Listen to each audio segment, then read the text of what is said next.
মুখটা নিস্তেজ। শ্বাস নিচ্ছে কি না সেটাও যেন বুঝতে পারছে না শেহজাদ। ভয়টা আরও তীব্র হয়ে উঠল ওর। ঠিক তখনই হঠাৎ আরহার পুরো শরীরটা একবার ঝাঁকুনি দিয়ে কেঁপে উঠল। পরের মুহূর্তেই শুরু হলো অনিয়ন্ত্রিত কাঁপুনি। দুই হাত শক্ত হয়ে এঁকে গেল, আঙুলগুলো মোচড়াতে লাগলো, পা দুটো কাঁপতে শুরু করলো, মুখের পেশিগুলো টান টান হয়ে উঠেছে। শেহজাদের বুকের ভেতরটা হিম হয়ে গেল। সে কখনো এমন দৃশ্য দেখেনি। আতঙ্কে প্রায় দৃশ্যহারা হয়ে চিৎকার করে উঠল, আব্বু, আম্মু! আমার আরও এমন করছে কেন? কি হলো ওর? আম্মু, ওর শরীর এমন করছে কেন? কেউ ডাক্তারকে ফোন করো প্লিজ, তাড়াতাড়ি। এতক্ষণ স্তব্ধ হয়ে দাঁড়িয়ে থাকা শিহাবও ভয়ে কাঁপতে কাঁপতে এক পা পিছিয়ে গেল। তার হাত থেকে অজান্তে নুডলসের ছোট্ট বক্সটা মেঝেতে পড়ে গেল। ঢাকনাটা খুলে গরম নুডলস ছড়িয়ে পড়ল সাদা টাইলসের উপর। শিহাবের চোখে তখন শুধু পানি। সে কাপা গলায় বিড়বিড় করে বলতে লাগলো, আপু, আপু! রান্নাঘর থেকে শেহজাদের চিৎকার শুনে ছুটে এলেন মমতাজ বেগম, নমি ও সিমরান। দৃশ্যটা চোখে পড়তে তিনজনই থমকে গেলেন। শেহজাদের বুকের ভেতর নিথর হয়ে পড়ে আছে আরহা, আর তার শরীর অনবরত কেঁপে চলেছে। মমতাজ বেগমের বুকটা যেন ফেটে গেল আরহাকে এমন দেখে। চিৎকার করে ছুটে এলেন তিনি। নবীর মুখও মুহূর্তে সাদা হয়ে গেল। সে কখনই আরহার এমন অবস্থা দেখেনি। মুহূর্তের মধ্যে ঘরের ভেতর আতঙ্ক, কান্না আর চিৎকারের এক বিভীষিকাময় পরিবেশ সৃষ্টি হলো যেন। আর সে বিশৃঙ্খলার মাঝখানে শেহজাদ শুধু একটাই কাজ করে চলেছে, আরহার মাথাটা শক্ত করে নিজের বুকের সঙ্গে জড়িয়ে ধরে বারবার কাপা গলায় ডাকছে, আরু, প্লিজ একবার চোখ খোল, পাখি আমার, একবার শুধু খোল। দুপুর প্রায় গড়িয়ে এসেছে। চারদিক যেন আগুন ঝরছে। আকাশে এক টুকরো মেঘও নেই। সূর্যের তীব্র তাপে কলেজ ক্যাম্পাসের সামনে পিচঢালা রাস্তা পর্যন্ত ঝিলমিল করছে। মসজিদ থেকে জুমার প্রথম আজান ভেসে আসতেই আশপাশে ছড়িয়ে থাকা মানুষজন ধীরে ধীরে মসজিদের দিকে হাঁটা ধরেছে। কিন্তু সেই কাঠফাটা রোদের মাঝে কলেজের মূল গেটের পাশে দাঁড়িয়ে আছে নোমান। এক হাতে ফোন, অন্য হাতে বারবার কবজির ঘড়িটার দিকে তাকাচ্ছে সে। তার চোখে মুখে স্পষ্ট অস্থিরতা। প্রতি কয়েক সেকেন্ড পরপরই রাস্তার দিকে তাকাচ্ছে। দূর থেকে কেউ এলেই মনে হচ্ছে এই বুঝি সেই এলো, কিন্তু না, প্রত্যেকবারই হতাশ হতে হচ্ছে। নোমান বিরক্ত হয়ে একটা দীর্ঘশ্বাস ফেলল, মনে মনে বিড়বিড় করলো, মেয়েটা এমন কেন? 12:30টার মধ্যে আসবে বলল, আর এখন তো প্রায় 1টা বাজতে চললো, তবুও তো তার আসার কোনো নামগন্ধ নেই। আরও কখন আসবে সে? আরও কয়েক মিনিট অপেক্ষা করলো সে। শেষ পর্যন্ত ধৈর্য হারিয়ে পকেট থেকে ফোনটা বের করে আরহার নাম্বারে কল দিল। রিং হচ্ছে, কিন্তু ওপাশ থেকে কেউ ফোন ধরল না। কলটা কেটে যেতেই বিরক্তিতে নিচের ঠোঁট কামড়ে ধরল নোমান। ইচ্ছে করে ধরছে না নাকি? ঠিক তখনই হঠাৎ কেউ পেছনে এসে ওর কাঁধে হাত রাখলো। অপ্রস্তুত হয়ে কেঁপে উঠল নোমান।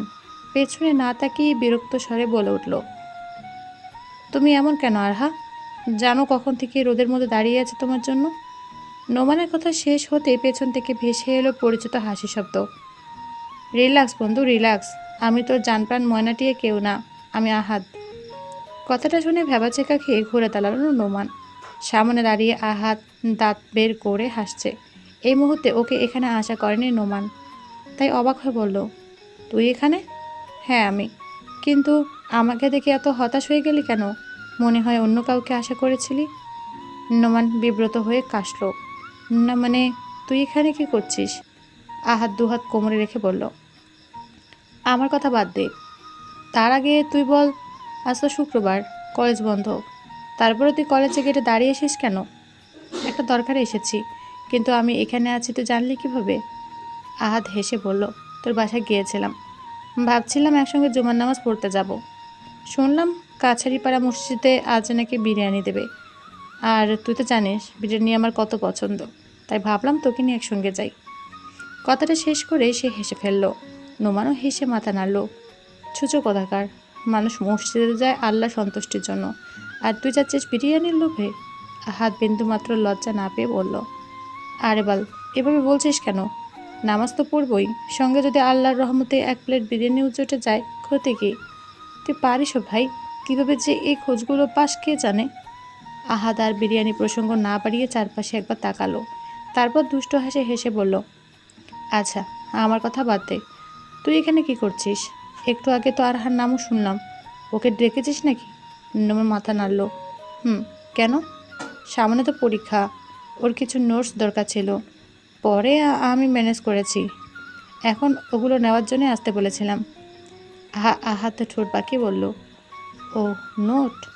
কয়েক সেকেন্ড নাটকীয়ভাবে মাথা নেড়ে আবার বলল, আমি তো ভাবছিলাম তুই মুরগি পটানোর মিশনে নেমেছিস। ফাজলামো বাদ দিবি? আহাত হেসে দুহাত তুলে আত্মসমর্পণের ভঙ্গি করল। আচ্ছা বাবা, বাদ দিলাম, কিন্তু একটা কথা বলতো, তুই যে আরহাকে ভালোবাসিস, ও কি সেটা জানে? প্রশ্নটা শুনে নোমানের মুখের হাসিটা একটু ম্লান হয়ে গেল। সে ধীরে ধীরে মাথা নাড়ল। না, এখনো বলিনি। সে কি রে? তাহলে কবে বলবি আরও? অন্য কেউ পাখিকে খাঁচায় বন্দি করার পর?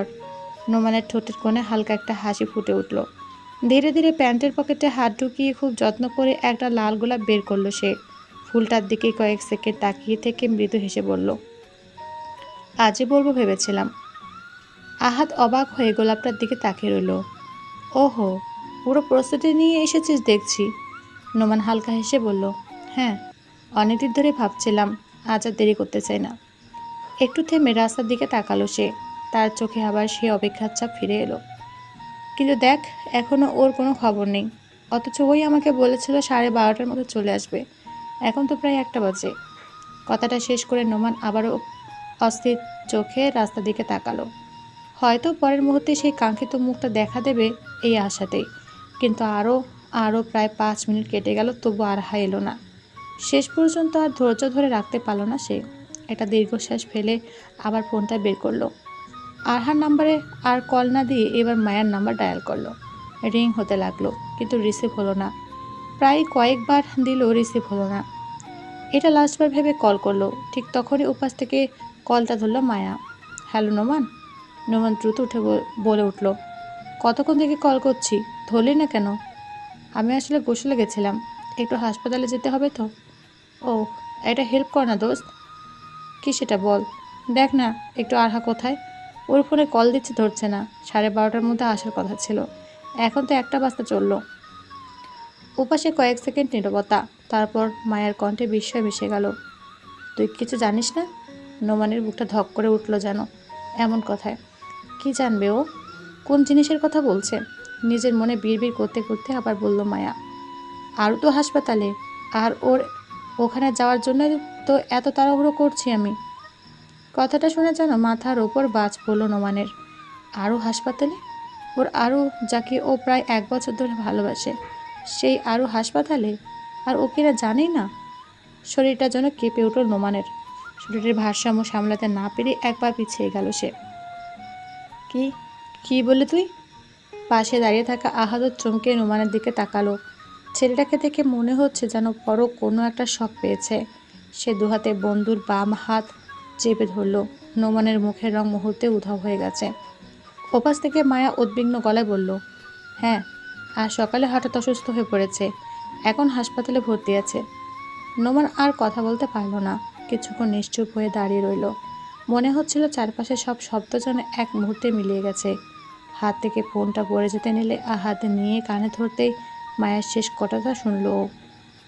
কি বলছিস মায়া? কি হয়েছে ওর? আমি ঠিক জানি না, শুধু শুনেছি হঠাৎ অজ্ঞান হয়ে গেছে, তারপর সবাই মিলে হাসপাতালে নিয়ে গেছে। শিহাব কল করেছিল, তাতে শুনলাম। কোন হাসপাতালে? মায়া হাসপাতালের নাম আর ঠিকানা বলে দিল। সবটা মনোযোগ দিয়ে শুনে আহাত কলটা কেটে দিল। কয়েক মুহূর্ত সে এক দৃষ্টিতে মোবাইল স্ক্রিনের দিকে তাকিয়ে রইল। নোমানের মতো ওর মুখটা একেবারে ফ্যাকাশে হয়ে গেছে, কিন্তু এই মুহূর্তে বন্ধুকে সামলাতে হবে। তাই সে নোমানের দিকে তাকিয়ে বলল, এত টেনশন কেন করছিস? ওর বাড়ির লোক নিশ্চয়ই সাথে আছে।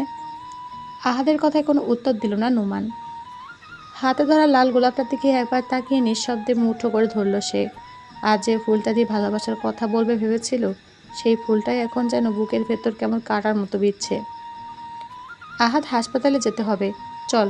মাথা নিচু করে আনমনের কথাগুলো উচ্চারণ করলো সে। আহাদ আর কোনো প্রশ্ন করলো না, বন্ধুর চোখের ভাষায় সব বলে দিচ্ছিল। দুজনে দ্রুত কলেজ গেট থেকে বেরিয়ে রাস্তার দিকে এগিয়ে গেল। সামনে যে রিক্সাটা পেল তারা হুড়ো করে উঠে বসলো। রিক্সাওয়ালাকে হাসপাতালের ঠিকানা বলতেই চালক তাদের মুখের আতঙ্ক দেখে আর কোনো প্রশ্ন করল না। জোরে প্যাডেল ঘোরাতে শুরু করলো হাসপাতালের পথে। বিকেল 4টা বাজে। আরহাকে হাসপাতালে আনার প্রায় 4-5 ঘন্টা কেটে গেছে। এই দীর্ঘ সময়টুকু যেন প্রত্যেকের কাছে কয়েক যুগের সময় মনে হচ্ছে। এমার্জেন্সি রুমের দরজাটা এখনও বন্ধ।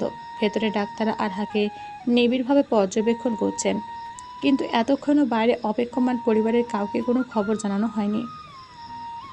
তবে আরহার পাশে রয়েছে তাদের পারিবারিক চিকিৎসক ডাক্তার আনিসুল হক। তবুও কারো মন শান্ত হচ্ছে না। হঠাৎ কী এমন ঘটলো যে সুস্থ স্বাভাবিক একটা মেয়ের শরীর মুহূর্তের মধ্যে খিঁচুনিতে কেঁপে উঠল? প্রশ্নটা বারবার ঘুরে ফিরে আসছে সবার মনে, কিন্তু উত্তর কারো জানা নেই। মিনি বেগমকে হাসপাতালে আনতে দেননি আফতাব সাহেব। তিনি জানেন মেয়ের এমন অবস্থা তাকে সামনে পেলে তিনি নিজেকে সামলাতে পারবেন না, কান্নাকাটি করে আরও অসুস্থ হয়ে পড়বেন। তাই বুকের ভেতরটা ছিন্ন ভিন্ন হলেও তাকে বাসাতে রেখে এসেছেন। মমতাজ বেগম এখন তার পাশে আছেন, যথাসাধ্য সান্ত্বনা দেওয়ার চেষ্টা করছেন তাকে। হাসপাতালে করিডোর জুড়ে ভারী নীরবতা। মাঝে মাঝে শুধু নার্সদের দ্রুত পায়ের শব্দ, স্ট্রেচারের চাকার কর্কশ আওয়াজ আর মনিটরের তীক্ষ্ণ পিপ পিপ শব্দ সেই নীরবতাকে ভেঙে দিচ্ছে। আফতাব হোসেন অস্থির পায়ে করিডোর জুড়ে এক প্রান্ত থেকে আরেক প্রান্তে পায়চারি করে যাচ্ছেন। বারবার হাতঘড়ির দিকে তাকাচ্ছেন, আবার এমার্জেন্সি রুমের বন্ধ দরজার দিকে। মনে হচ্ছে দরজাটা খুললেই হয়তো সব প্রশ্নের উত্তর মিলবে। অন্যদিকে লোহার ঠান্ডা বেঞ্চে পাশাপাশি বসে আছে শেহজাদ আর শিহাব। শিহাব নির্বাক, দুহাত শক্ত করে জড়িয়ে ধরে মাথা নিচু করে বসে আছে। কিন্তু শেহজাদের অবস্থা আরও করুণ। তার চোখ দুটো রক্তিম হয়ে আছে, যেন দীর্ঘক্ষণ ধরে কান্না চেপে রেখেছে। চোখের নিচের ক্লান্তির গাঢ় ছাপ, ঠোঁট শুকিয়ে সাদা হয়ে গেছে। বারবার ইচ্ছে করছে বুক ফেটে চিৎকার করে কেঁদে উঠতে, কিন্তু সে পারছে না। বাবার সামনে নিজেকে দুর্বল দেখাতে চাইছে না। তাই সমস্ত কান্না, ভয় আর অসহায়ত্ব বুকের ভেতর শক্ত করে চেপে বসে আছে। শুধু ইমার্জেন্সি রুমের বন্ধ দরজার দিকে স্থির দৃষ্টিতে তাকিয়ে আছে সে। মনে মনে একটাই প্রার্থনা বারবার উচ্চারণ করছে, আল্লাহ, আমার আরহাকে ফিরিয়ে দিন। ওকে শুধু একবার চোখ খুলতে দিন। তারপর যত কষ্ট, যত শাস্তি, সব আমি সহ্য করব। এমন সময় ইমার্জেন্সি রুমের দরজাটা ধীরে ধীরে খুলে গেল। ভেতর থেকে বেরিয়ে গেলেন ডাক্তার আনিসুল হক। মুখে মাস্ক থাকলেও চোখে মুখে স্বস্তির ছাপে স্পষ্ট। দরজা থেকে বেরিয়ে তিনি মাস্কটা খুলে গলা ঝুলিয়ে নিলেন। তাকে দেখে প্রায় দৌড়ে এগিয়ে গেলেন আফতাব হোসেন। ভাইজান, আমার মেয়েটার কি হয়েছে? এখন কেমন আছে? ডাক্তার আনিসুল হক মৃদু হেসে আশ্বস্ত করা ভঙ্গিতে বললেন, চিন্তা করবেন না মাস্টারমশাই, আলহামদুলিল্লাহ আরহা এখন বিপদমুক্ত। ওর অবস্থা অনেকটাই স্থিতিশীল। আরও কিছুক্ষণ পর্যবেক্ষণে রেখে কেবিনে শিফট করে দেওয়া হবে। কথাটা শোনার সঙ্গে সঙ্গে আফতাব হোসেনের বুক থেকে যেন এক বিশাল পাথর নেমে গেল। তিনি দুহাত তুলে চোখ বন্ধ করে বিড়বিড় করে বললেন, আলহামদুলিল্লাহ, আলহামদুলিল্লাহ, আল্লাহ আমার মেয়েটাকে রক্ষা করেছেন। কী যে দুশ্চিন্তায় ছিলাম। তারপর পাশ ফিরে শিহাবকে উদ্দেশ্য করে বললেন, এই শিহাব, তাড়াতাড়ি বাসায় ফোন করে জানিয়ে দে, বল আরহা এখন ভালো আছে, যেন কেউ আর ভয় না পায়। আচ্ছা মামা। মাথা নেড়ে শিহাব ফোন করার জন্য করিডোরের একপাশে চলে গেল। কিন্তু শেহজাদের ভেতরে অস্থিরতা একটু কমল না। সবার মুখে স্বস্তির ছাপ ফুটে উঠলেও তার বুকের ভেতরটা এখনও কাঁপছে। যতক্ষণ পর্যন্ত নিজের চোখে আরাকে না দেখবে, ততক্ষণ পর্যন্ত কোনো কথাই যেন তাকে শান্ত করতে পারবে না। তার দৃষ্টি বারবার এমার্জেন্সি রুমের বন্ধ দরজার দিকে চলে যাচ্ছে। আঙুলগুলো অস্থিরভাবে কাঁপছে, চোয়াল শক্ত হয়ে আছে। মনে হচ্ছে আর এক মুহূর্ত অপেক্ষা করার ধৈর্য তার নেই। সে শুধু একবার দেখতে চায় তার আরহা সত্যিই ঠিক আছে তো। আঙ্কেল, বুঝলাম আরও ঠিক আছে, কিন্তু হঠাৎ এমন হলো কেন? ও তো একদম ঠিক ছিল। ওর ভাবনার মাঝে কাপা গলা জিজ্ঞেস করলো শেহজাদ। ডাক্তার আনিসুল হক কিছুক্ষণ নীরব থেকে বললেন, এই মুহূর্তে নিশ্চিতভাবে কিছু বলা সম্ভব না, কারণ আরহাকে এখনও পুরোপুরি জ্ঞান ফেরেনি। ওর কাছ থেকে কিছু না শুনে কোনো সিদ্ধান্তে পৌঁছানো ঠিক হবে না। তবে ওর শারীরিক অবস্থা দেখে মনে হয়েছে ও প্যানিক অ্যাটাক হয়েছে। আফতাব হোসেন উদ্বিগ্ন হয়ে বললেন, প্যানিক অ্যাটাক? কী বলছেন ভাইজান? ওর হঠাৎ কী কারণে এমন হতে পারে? সে তো অনেক কারণই থাকতে পারে। হঠাৎ তীব্র মানসিক আঘাত, অতিরিক্ত ভয়, প্রচণ্ড স্ট্রেস, কিংবা অন্য কোনো শারীরিক সমস্যার কারণে এমন হতে পারে। তাই আমরা কিছু পরীক্ষা নিরীক্ষা করাবো। এখন বাকিটা রিপোর্ট আর পেশেন্টের সঙ্গে কথা বলার পরে নিশ্চিত হওয়া যাবে। আঙ্কেল, ওর কোনো বড় ক্ষতি হয়নি তো? ডাক্তার আশ্বস্ত করে বললেন, আলহামদুলিল্লাহ, আপাতত তেমন কিছু মনে হচ্ছে না। তবে ও যখন এখানে আসে তখন ওর খিচুড়ির মতো অবস্থা ছিল, শ্বাস প্রশ্বাসও স্বাভাবিক ছিল না। আমরা দ্রুত ওকে স্টেবিলাইজ করেছি। এখন সবচেয়ে জরুরি হলো ওকে বিশ্রামে রাখা। শেহজাদ আবার প্রশ্ন করল, আঙ্কেল, ওর জ্ঞান কখন ফিরবে? ওকে যে ওকে যে ওষুধ দেওয়া হয়েছে তাদের কিছুক্ষণ ঘুম ঘুম ভাব থাকবে, তবে ইনশাআল্লাহ কয়েক ঘন্টার মধ্যে পুরোপুরি জ্ঞান ফিরে আসবে। তখন আমরা ওর সঙ্গে কথা বলবো, কি ঘটেছিল সেটা ওর মুখ থেকেই জানতে হবে। আরও কিছুক্ষণ আফতাব হোসেন আর শেহজাদের সাথে কথা বলে ডাক্তার চলে গেল। করিডোরে আবার নীরবতা নেমে এলো।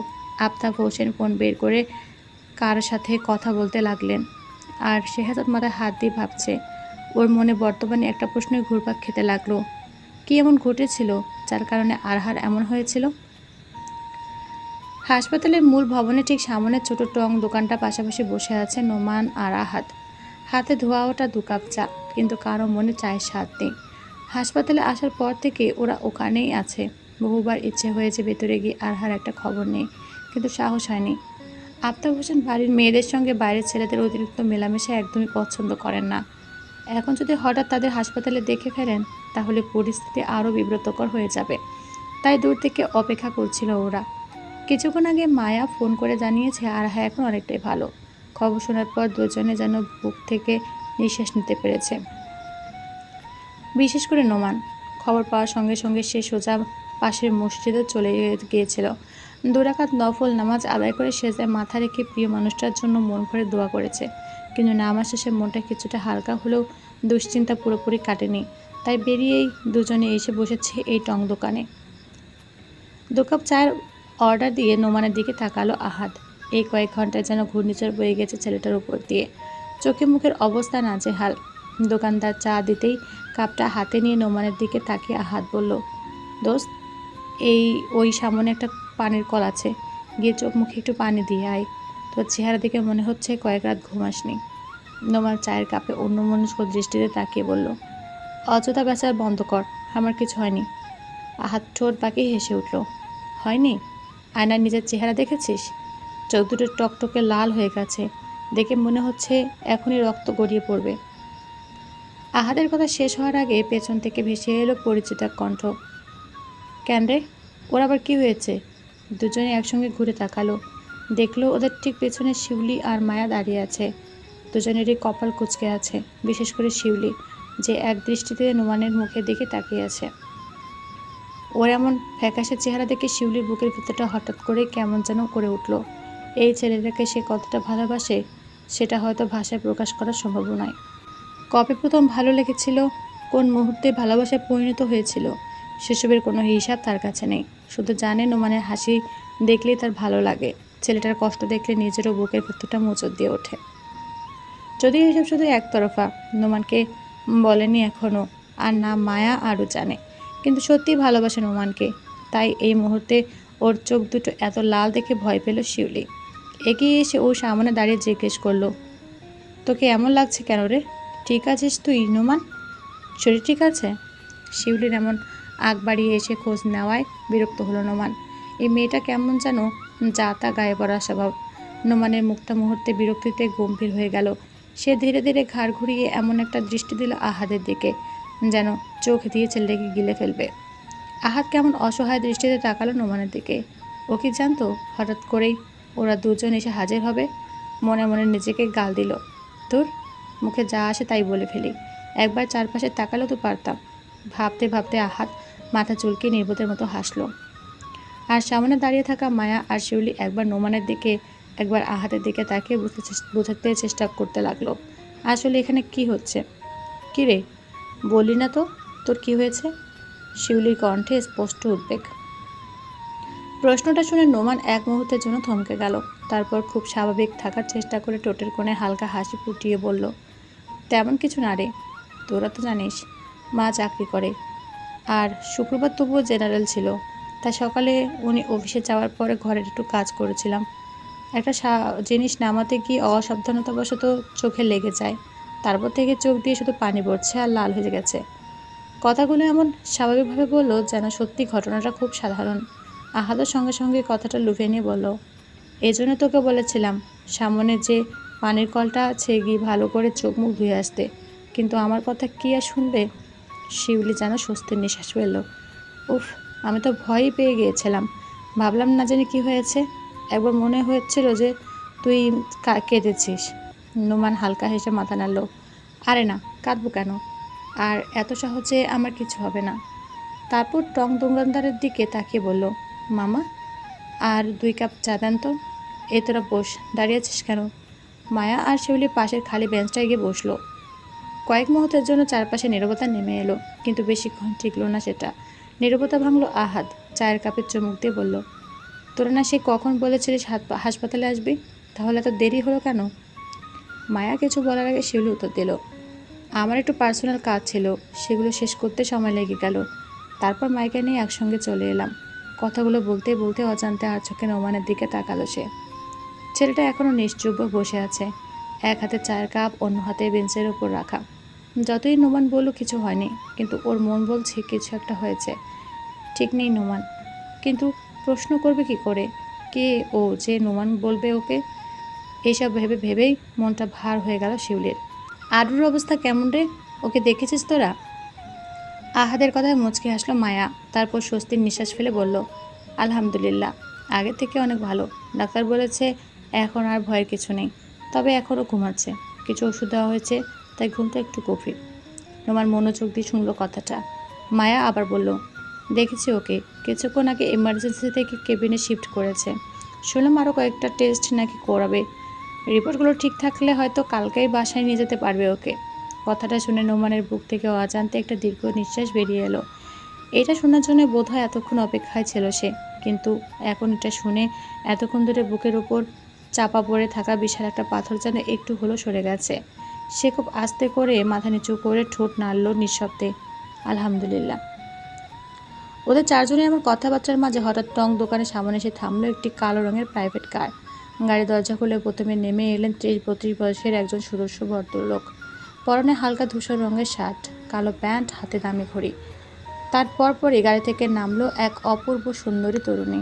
হালকা আকাশি রঙের থ্রি পিসে তাকে অসম্ভব আকর্ষণীয় লাগছে। খোলা চুলগুলো কাঁধ ছুঁয়ে নেমে এসেছে, মুখে হালকা সাজ। লোকটা থেমে খুব স্বাভাবিক ভঙ্গিতে মেয়েটার হাতটা ধরে ফেলল। দুজন হেঁটে এসে টং দোকানের সামনে দাঁড়ালো। লোকটা দোকানদারকে উদ্দেশ্য করে বলল, মামা 2 কাপ চা দেন তো। চাওয়ালা চা বানানোর ফাঁকে লোকটা দোকান থেকে একটা প্যাকেট কেক কিনলো। প্যাকেট খুলে এক টুকরো কেক নিজের হাতে ভেঙে মেয়েটার দিকে বাড়িয়ে দিল। নাও খাও। এইসবই খাও এখন, কি আর করবে? কতবার বললাম কোনো রেস্টুরেন্টে যাই, কিন্তু তুমি শুনলে না। এই টং দোকানের চা বিস্কুটই নাকি ভালো তোমার কাছে। মেয়েটা মুচকে হেসে মাথা নাড়ল। উফ, তুমিও না, বললাম তো, তুমি সাথে থাকলে টং দোকানও আমার কাছে স্বর্গ। ওদের দুজনের কথা দোকানদার হাসলো, তারপর চা দিতে দিতে বলল, মামা মামি আপনারে মেলা ভালোবাসে মামা, তাই তো এমনে কইবার কইতাছে। হ্যাঁ মামা, সত্যি বলেছেন, দোয়া করবেন আমাদের জন্য। কথাটা বলে একরকম জোর করে কেকটা ওর মুখে তুলে দিল। মেয়েটাও হেসে খেয়ে নিল। তারপর নিজের হাতে আরেক টুকরো কেক ভেঙে লোকটার দিকে বাড়িয়ে দিল। লোকটা বিনা দ্বিধায় খেয়ে সেটা নিল। তারপর দুজন পাশাপাশি দাঁড়িয়ে একই কাপে থেকে চায়ে চুমুক দিতে দিতে নিজেদের মধ্যে গল্প মেতে উঠল। দূর থেকে দেখলে যে কেউ বলবে এরা নিশ্চয় স্বামী স্ত্রী, কিন্তু এই দৃশ্যটা যেন সহ্য করতে পারল না মায়া আর শিউলি। দুজনে বিস্ফোরিত চোখে লোকটার দিকে তাকিয়ে রইল। মায়ার মুখ থেকে অজান্তে বেরিয়ে এলো, হায় আল্লাহ, এইসব কি? শিউলি অবিশ্বাসের দৃষ্টিতে তাকিয়ে রইল। এটা কিভাবে সম্ভব? আমি কি ভুল দেখছি? ওদের এমন অস্বাভাবিক প্রতিক্রিয়া দেখে নোমান আর আহাদ একে অপরের মুখে দিকে তাকালো। কিছু বুঝতে না পেরে নোমান ভ্রু কুঁচকে জিজ্ঞেস করলো, কি হয়েছে? তোরা এমন করে তাকিয়ে আছিস কেন? মায়া কোনো উত্তর দিল না, সে শুধু লোকটার দিকে তাকিয়ে রইল। কয়েক মিনিট পর চা শেষ করে লোকটা বিল মিটিয়ে দিল। তারপর খুব স্বাভাবিকভাবে মেয়েটার কাঁধে হাত রেখে গাড়ির দিকে এগিয়ে গেল। গাড়িতে উঠে দুজনে চলে যেতেই নোমান আর প্রশ্ন করলো, এবার তো বলবি লোকটা কে? মায়া ধীরে ধীরে নোমানের দিকে তাকালো, তার চোখে মুখে এখনো বিস্ময়। তুই লোকটাকে চিনিস না? না তো। মায়া গভীর নিঃশ্বাস ফেলল। উনি আরহার মামাতো বোন নমি আপুর স্বামী। কথাটা শুনে নোমান আর আহাদ দুজনে হতভম্ব হয়ে গেল। কি? হ্যাঁ, আর সেই কারণে তো আমি আর শিউলি এতটা অবাক হয়েছি। আহাদ বিস্মিত গলায় বলল, বুঝলাম না, উনি যদি আরহার দুলাভাই হয় তাহলে তো এখন ওনার এখানে থাকার কথা নয়। আরহার এমন অবস্থা, সবাই হাসপাতালে। মায়া ধীরে ধীরে বলল, সেটা তো বুঝতে পারছি না। এই সময়ে ওনার তো হাসপাতালে থাকার কথা, অথচ তিনি একটা অচেনা মেয়েকে নিয়ে ঘুরছেন। আর মেয়েটার সঙ্গে ওনার আচরণ দেখলে মনে হচ্ছিল ওই যেন ওনার স্ত্রী। চারজনের মাঝে আবার নীরবতা নেমে এলো। কেউ আর কোনো কথা বলতে পারল না। প্রত্যেকের মনেই এখন একটা প্রশ্ন, লোকটার পাশে থাকা মেয়েটা আসলে কে? আর উনি যেভাবে খুঁজছে সেটা কি আরহার পরিবার জানে?